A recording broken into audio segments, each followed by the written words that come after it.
आज रासायनिक खेती जिसको हमारी यूनिवर्सिटीज, हमारे कृषि विभाग सब प्रमोट कर रहे हैं, मैं उनसे पूछता हूं, चैलेंज के साथ पूछता हूं, आप में कोई बंधु हो तो मेरे पास आना और सिद्ध करना।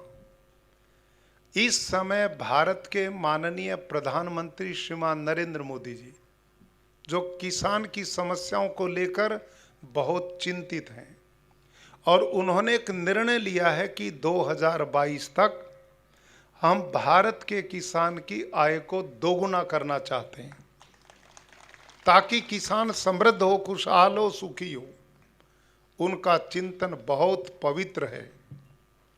लेकिन आज जो जिम्मेदार लोग रासायनिक खेती करवा रहे हैं, यूनिवर्सिटीज कर रही हैं, उन साइंटिस्ट से मैं पूछना चाहता हूं, क्या आप इस रासायनिक खेती के द्वारा किसान की आय दुगना कर सकते हैं? चैलेंज है मेरा उनके साथ। जिस खेत में आप 1 एकड़ में जितना यूरिया डीएपी डालते हो, इस यूरिया डीएपी को डबल डालना शुरू कर दें तो क्या उससे उत्पादन डबल हो जाएगा? क्यों भाई खेडूत बंद हो सकता है क्या? तो फिर ये ड्रामा क्यों चल रहा है? इसको बंद करना चाहिए कि नहीं करना चाहिए? ये जो किसानों को कर्जे से युक्त कर दिया, पानी बर्बाद कर दिया, पर्यावरण दूषित कर दिया, सारा लोगों को बीमार करके अस्पतालों में भेज दिया, और अब भी हम उसी काम पे जुटे पड़े हैं। इसको बंद करने की आवश्यकता है। जब तक ये बंद नहीं होगा, लोगों का स्वास्थ्य नहीं बचेगा, जमीन की उर्वरा शक्ति नहीं बचेगी, पानी की शुद्धता नहीं बचेगी, और पर्यावरण नहीं बचेगा। और ये सब चीज जीवन की मूलभूत आवश्यकताएं हैं। अब प्रश्न ये होता है कि इसका कोई अल्टरनेटिव है, कोई इसका विकल्प है? तो आज मैं यही चर्चा आपके बीच में करूंगा कि इसका विकल्प है, इसका अल्टरनेट है, और वो है पद्म श्री सुभाष पालेकर की प्राकृतिक कृषि।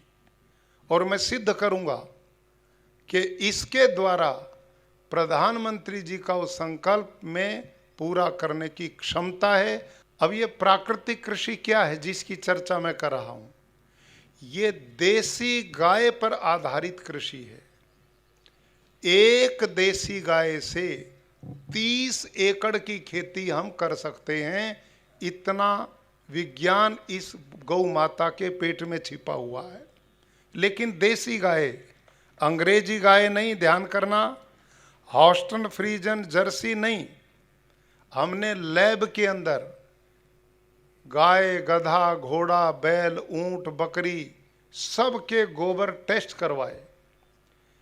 लेकिन देसी जो गाय हैं, गिर है, कांकरेज है, साहिवाल है, थारपारकर है, राठी है, हरियाणवी है, लाल सिंधी, ये भारतीय नस्ल की गायें हैं। इन सब में ये गुण है कि देसी गाय के 1 ग्राम गोबर में 300 करोड़ से भी ज्यादा जीवाणु।